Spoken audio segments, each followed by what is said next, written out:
We are here with the guys from Big Dog Stump Tree. Everybody knows you guys from your tree services you have around. And now we're here with Tim and with Jason. We're going to talk about a new service from Big Dog. Tell us a little bit about it, Tim. Our newest division now is fertilization. We're going to target some programs to preserve trees. Right, rather than just cut them down, we're going to try to make them Absolutely. live now. All right, well, some of the things we were talking about was diseases in this area. Tell us a little bit about that. We got the anthracnose on the dogwoods, the fire blight on the Bradford pears, and hypoxylin in oak trees. Sounds interesting. What are you talking about? Anthracnose on the dogwoods you can notice because of a black dot on the leaves sometimes. Right. Okay. Fire blight in the Bradford pears, you're going to usually see a streak come down the middle of the leaves.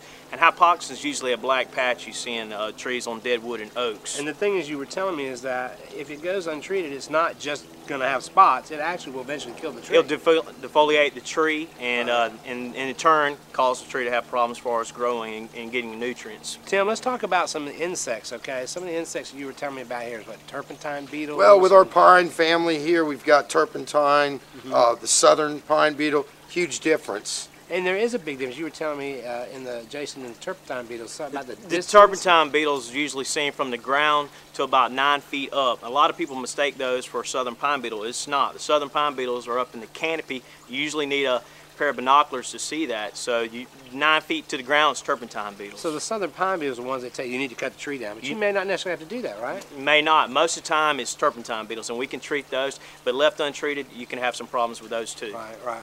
Also, let's talk about fertilization of the trees. That was pretty interesting you guys showed me. There's a couple different methods you use, right? We can do, like Tim said, the DRF, we do the deep root fertilization, we can do the waggle injection system. Now that's a pretty neat system that I saw you Yeah, guys the do. waggle injection systems, we're actually going into what's called the cambium layer. It's like a needle, like a syringe.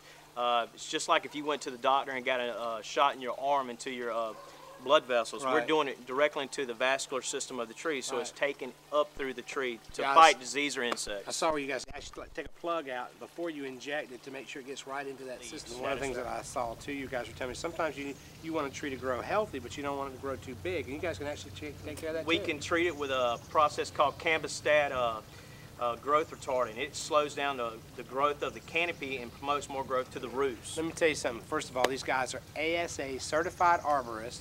They're also, you guys have a degree in horticulture. Yes, sir. That's great. You need to make sure you have any problems that you call the guys at Big Dog. You need to have them come out and look at your yard, and they'll give you a full estimate of what they think will take care of your trees and your bushes in your yard. I promise you, you'll be glad that you gave them a call.